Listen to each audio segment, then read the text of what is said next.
quais são aqueles setores que você não chega nem perto, aqueles que você não quer nem de graça para sua carteira?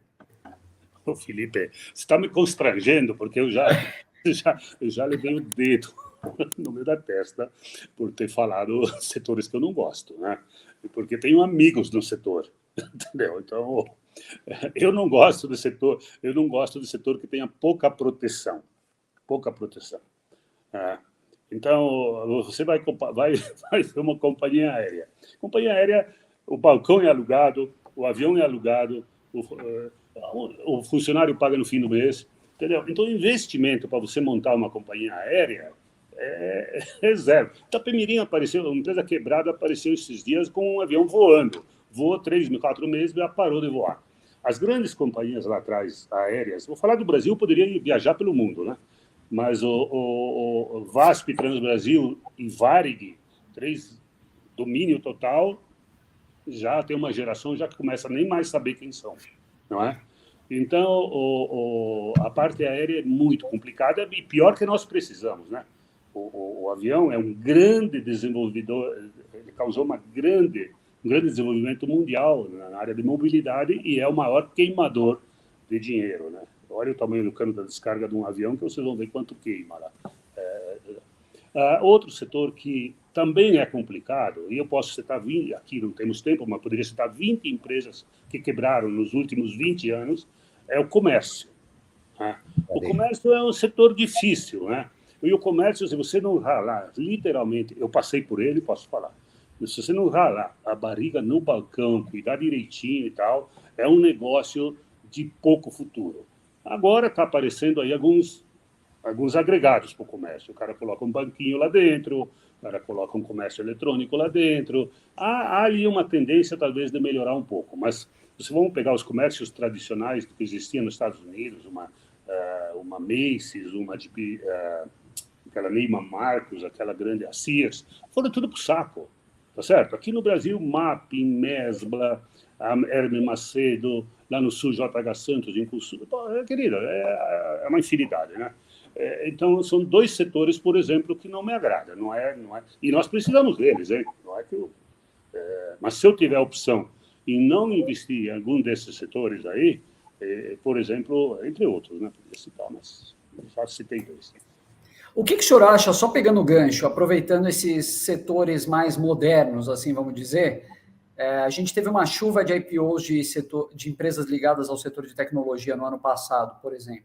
O senhor chega a olhar ou é algo que nem passa perto do seu radar? Você está comprando uma promessa, né? Dentro dessas promessas, tem algumas que até vão acontecer. A maioria vai para o vinagre, vai vinagrar. A maioria, tenho certeza disso.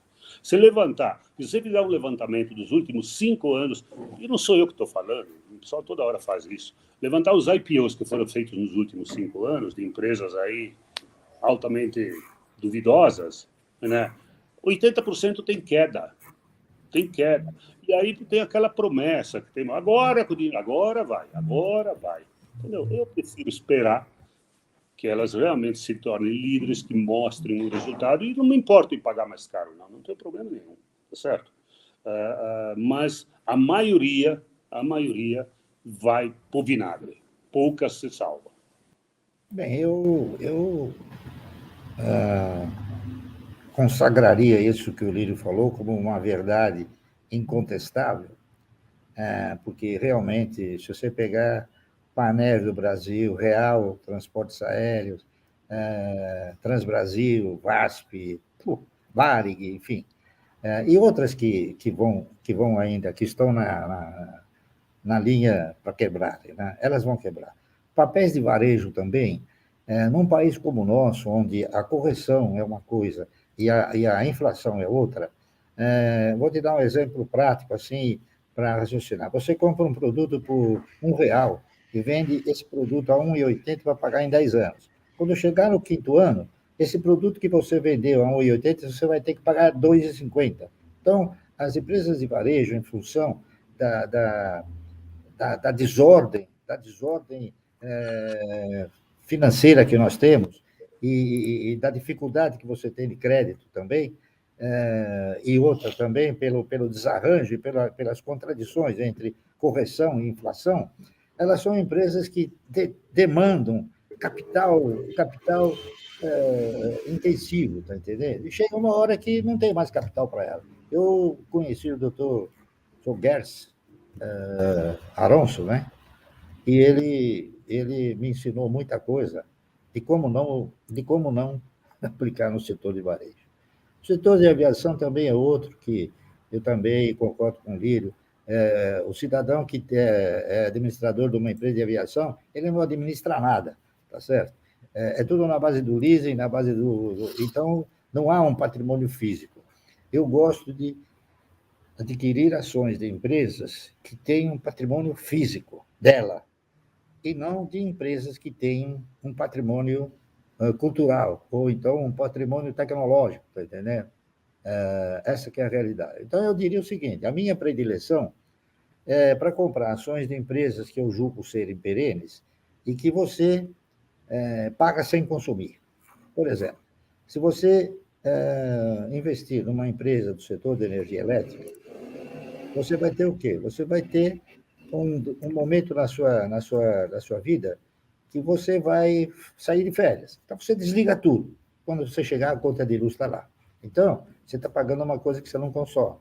Outra coisa que também tem assim, uma semelhança muito forte com a questão de você pagar sem consumir é o seguro, por exemplo. O seguro é pior ainda, né? Porque o seguro, quando você faz um seguro, você reza para que não aconteça o sinistro, não é isso? Então, é outra coisa que você paga sem consumir.